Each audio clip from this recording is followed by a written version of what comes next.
thriving right out of the gate? Well, why you're choosing me is a great question, but I'm very humbled that you asked me to be on the show. I think I had a lot of success right out of the gate and continued success now. And hopefully today we'll dive into some of those reasons why, so we have more people in our profession serving bigger and helping more people in our communities. I think that, being a doctor of chiropractic, sometimes we don't play big enough, we don't think big enough, we don't dream big enough. And hopefully after today, some people get inspired to do a little more. Yeah, I agree. I agree. And so, one of the things I met Dr. Eddie before he was Dr. Eddie, meaning while he was still a student at Life University. And Eddie had one plan or path of where you were saying you wanted to go, and Mhm. then some really interesting opportunities presented. And so you took a different path. But tell the listeners a little bit. It's not so much where you practice; it's the willingness to change even from where you thought you were going to go. So tell the listeners a little bit about that. Well, it's funny because we do vision boards, and I'm sure a lot of listeners do. I'm sure you have or still do at some point. And that vision board morphs, right? Because we have this vision over here, and it's big plans and big goals and big dreams, and how we're going to get there is kind of the action steps we do after the vision, right? But as things start opening up, everything falls into place like it's supposed to. I'm a big believer in that. And so we were going to go to Nashville. We were going to open in Tennessee. We love Tennessee. And then coming back home to her, we interned with her parents for 3 months up at Stucky Chiropractic, a really big clinic. Her grandfather was Dr. Stucky, which a lot of the listeners probably have heard that name before. And being around here and seeing that, just that energy and that legacy. And then we had the opportunity to step in after her father retired and kind of make it our own and start to do what we wanted to do with it and just expand. And as that opportunity came, because her dad and I told her dad, I was like, we're leaving in 3 months. We're out of here. No questions asked. We sat down for dinner and kind of laid out the pros and cons because I do it for every decision. And I still have the sheet actually in my desk right here. And we went through those, and the pros outweighed the cons of what we wanted to create and where we wanted to go. And this is where we are, and we love it.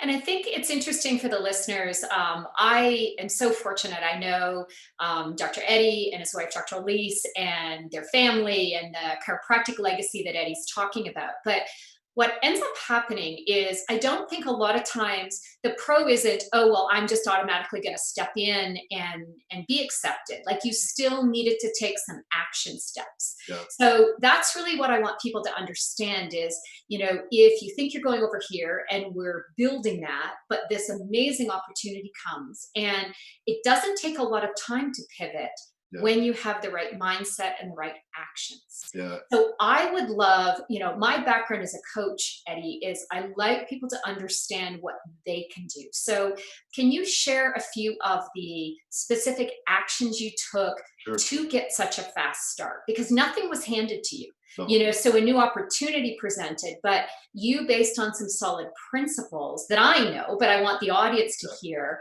you basically have created very quick success for yourself. It's So funny tell because people about that. when we got here, it was the thing was you're not on a walk-in list, so we didn't get a call in if you're just starting out in this practice because it's so large.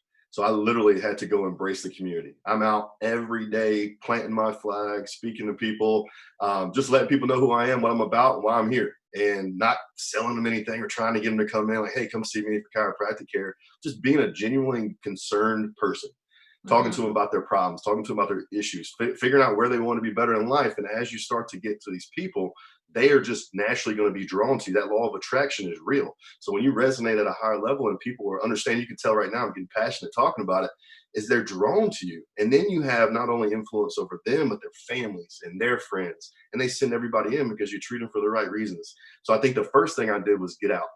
My wife and I, we just got married. We moved up here.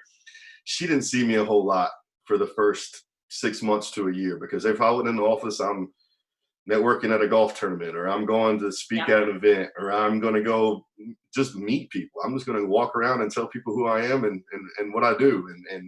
And that didn't never, she was so supportive of that too, which I think is really important to have that support system from your significant other, whoever that may be, to keep pushing you forward. Because it's not Yeah. easy.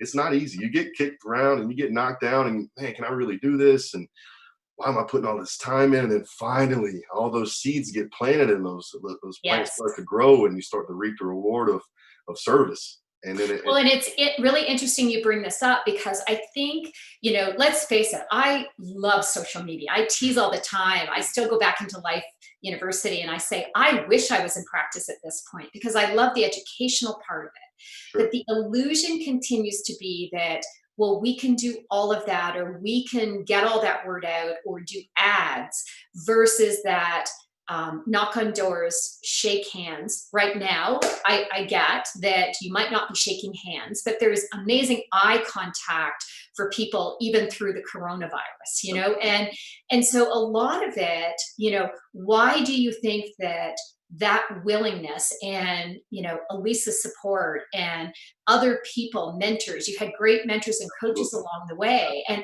why is it still important even in the social media world to get out and network? It's funny right here. So I didn't even have social media until 2 years ago, and we've been practicing 5 now. So I Hmm. didn't use that at all, right? And I think people have to know, like, and trust you. And yes, you can do that through social proof on social media, and you can drive patients in. But there's no better patient, and just like anybody listening knows, is somebody you've already met, you've already had that initial contact conversation with. And when they come in and they sit in your chair, and then you start discussing why are they here, it makes that conversation so much smoother to get them under care and wellness based or whatever. I don't know. Hopefully, most people are wellness based chiropractors listening to this, but if not, as long as you're seeing people and helping the spine get clear of nervous Yeah. system, that's all that matters. But just I think that initial contact of knowing, like, and trusting people makes it that much easier to draw people to you. Yeah, As and opposed I to social agree. media. That works for all styles of practice. This Yeah. isn't about there's a right way and a wrong way. It's how does this work for all styles? So number one, I really like that you pointed, it's a kind of that idea, the book Never Eat Alone, Mhm. and ramp that up, be very intentional about it, about meeting and connecting with everyone. I think one of the biggest things too that I failed to mention is when I got to town here, I didn't know anyone. I'm not from here. I'm from the South. This is the Midwest. It's a whole different culture. It's a whole different world. And I actually started a networking group because you just got to continually get uncomfortable, which growth comes through or uncomfort. So I started a networking group, and I didn't know anyone here. I started calling financial advisors and accountants and all these people like, hey, this is who I am. Can I take you to lunch? I got this vision for this group, and I'd love to start it with you. And then we built this group, and it was a monster group. We had a lot of people come in, and then meet some really good connections, which I still take care of almost all those people today. Their families, they always send people in still. We discontinued the group after everybody got so busy and we spread out other businesses. But it was a great starting point just to get that initial leverage. Yeah, that's a great problem to have that everyone gets so focused on building great lives and families and their businesses thrive, Mhm. and that's what we're talking about. Like these are action steps to thrive. So that doesn't mean there weren't certain days, I'll guess, that you still felt like it was work or you Yeah, had to strive, yeah. because again, I think, it's not, oh, well, it's got to be hard work. I think the word I like to use is very intentional, like making those choices and being willing to really give your all to it. Yeah, when you start a group or you start anything that you're going to do to try to build yourself and your business, you got to go all in on it. You can't Yeah. just do it today and expect to do it maybe once a month and it's going to work. It's not. You got to keep serving. It's like working out. You can't work out today and work out next Monday and think you're going to get in shape. It's not going to happen. Really? So I'd like that that would actually. be great if you can figure out how to do that. We have a line wrapped around the building. But just I think that initial setup of just being the president of a group, I'm just starting in a town, I have no idea who anybody was. I think that was scary enough, but I always tell my wife, I tell everybody that I coach too, is there's no strength without struggle. So that initial struggle was what builds that strength or builds that achievement muscle as you go forward, and you just become a goal slayer and you just start knocking them down. Yeah. So tell me then a little bit. So that's a lot of the action that you took. Yeah. Tell me a little bit about your mind, the mindset work you do. How do you, when there's something looming like, I've got to reach out, I'm going to be the president of some group that I'm making up, or for somebody listening, it might be that they just even go out and start to introduce themselves in the neighborhood, Yeah. or other people, it might be that they're changing the way that they practice. So what do you do for mindset? What are 2 or 3 strategies for that, Dr. Eddie? I got a lot of those. I think if we're going to narrow it down to 2 or 3, probably the most important ones are going to be for me because I do it every day and I've done it for years. Is getting up early and getting quiet, because we live in a very chaotic world, and we don't have a lot of quiet alone time to be with ourselves and our thoughts to make sure we mold our mind. So doing affirmations in the morning, building, because we all have negative thoughts throughout the day, all of us, no matter how good we are, right? But so doing those affirmations to counterbalance those negative thoughts, to put us on the path to success for not just today, but for life.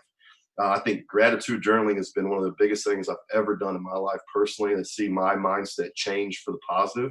As my wife, when we first got together, we had a lot of great things going, but those three negatives I would focus on, and then it would become more negative, and it was crippling mentally. And so doing a gratitude journal every day, three things you're grateful for, and then giving on the bottom one thing you're grateful that's going to happen that hasn't happened yet.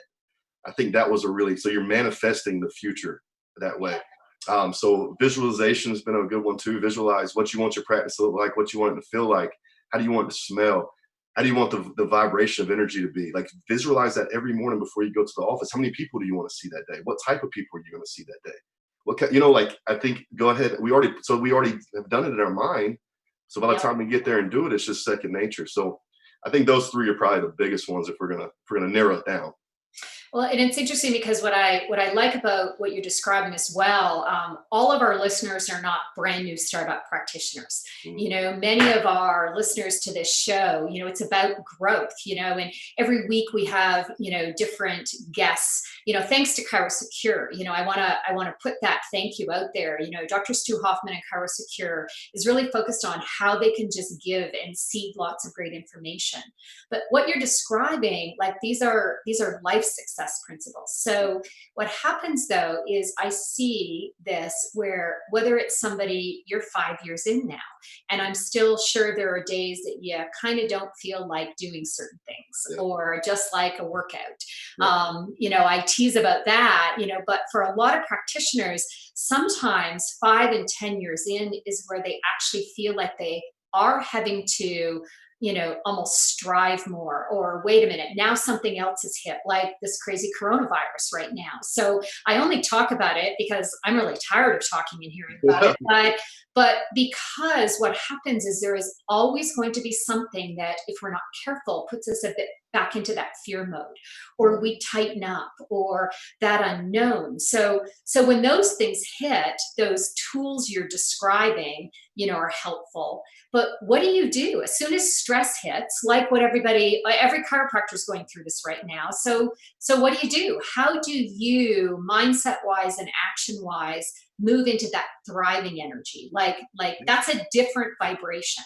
Well, we all know that how the physical movement of the body is going to affect dopamine and serotonin, which are feel good transmitters in our bodies, right? So every day I work out in some form or fashion, because I have to keep my mind sharp. And that's one of the biggest ways I've found that I can do that for myself. And that's on top of doing the daily rituals of Right. affirmations, visualizations, gratitude journaling. I mean, I got a huge journal right here. I write in every single day. I think that the fear and anxiety comes from not being prepared. So the preparation for separation is what I call it, is being prepared, preparing yourself for the day early enough that you can whenever the coronavirus happens, you have the ability to adapt, and you can make the right decisions right now. And if it may not be the right decision, but just make it the right decision. Mhm. Whatever you got to do to make that happen. So I think the ability to adapt is just how clear your mind can be. I mean, obviously, eat good nutrition. We all know this, right? Exercising on a regular basis, but making sure your mind's a muscle as well. And a lot of people don't treat it that way. Unfortunately, our patients included, and some of the doctors, Right. they have no Right. idea. And it's not like we're making this up, because this has been for decades, hundreds of years, people have been doing this stuff, you know? Yeah. And isn't it interesting that use the word adaptation? Because basically, what we do chiropractically, nervous system wise, is we enhance the body's ability to adapt. You Absolutely. know, so even right now, this week with chiropractic stress, with a lot of people, even if they have been thriving, this really makes them question their sanity, you know, or do I want to keep doing this, you know? And if we can really stay well ourselves, you know, then we're tapping into that ability to adapt for We sure. gotta, I think the thing too is we got to focus on what we want, not focus on what we don't want. So a lot of negativity and seeing maybe your volume went down this week by 20%, you can't focus on that number, because if you focus Yep. on that number, it's going to continue to drop. So let's focus on, hey, how can we use this to our advantage? And what I did with the staff yesterday was say, hey, if people are calling to cancel because of kids are out of school, they close all the schools by us.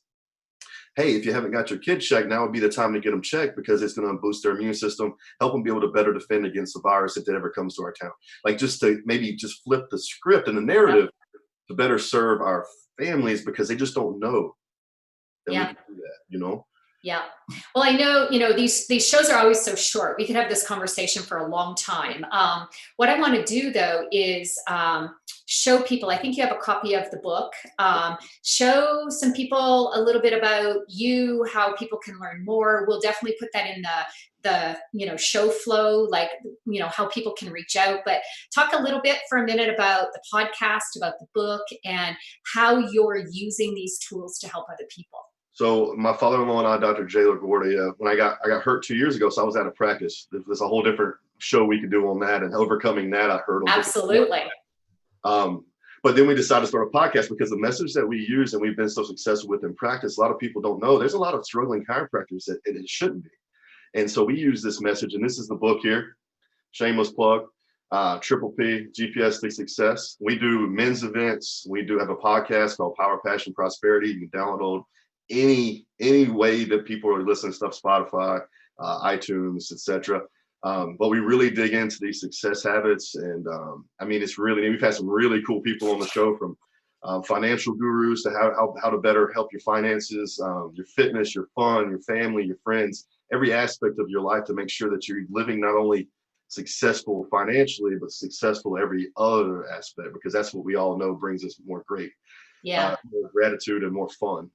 Yeah, it's definitely that full spectrum life. And what you're doing, and there's just another example of doing for others, sharing some of these ideas.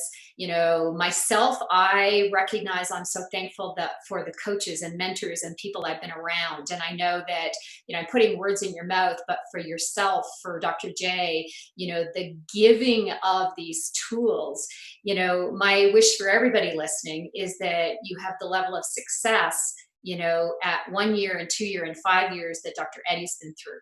And again, I think somewhere later in the year, we'll bring you back to have that conversation. Like, what do you do when you can't practice?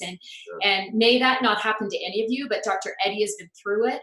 Other chiropractors I know have been through it, and how do you stay so focused on where you're headed and see yourself through it, and use these same principles to thrive. So, If you don't, if people that are listening, if they don't have a coach or a mentor, you're not ever going to get where you want to be as quickly as you want to be without having 20 setbacks. So yeah, usually it's an ego or a pride issue is why people don't reach out for help. But everyone in the world needs help in whatever profession they're in to get there quicker and to do what they're. All of us have a purpose on this earth, and that you should be thriving. Everyone. yeah. And why a lot of people aren't is because they don't have that leadership or that just roadmap, basically, to, hey, this is where you are. This is how you get there. This is how you're going to go about doing it. And here you go. Absolutely. And that's where, in closing, I can't say enough thanks also to ChiroSecure for putting these, short, succinct shows together, all the things that they do. Right now, everybody check your inboxes. ChiroSecure has provided amazing factual information about things that are right to do, even within the stress of the coronavirus. But Dr. Stu has been so supportive of myself through my career, so many people, and they bring you in these little vignettes, coaches, input from great people. On that note, again, thank you, Dr. Eddie. And I do want to mention before we leave, thank you for bearing with us on some of the technical difficulties at first.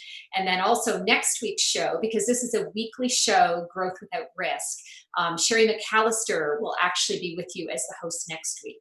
So thank you for your patience and attention. And thank you again, Dr. Eddie. Have a wonderful day. Pleasure.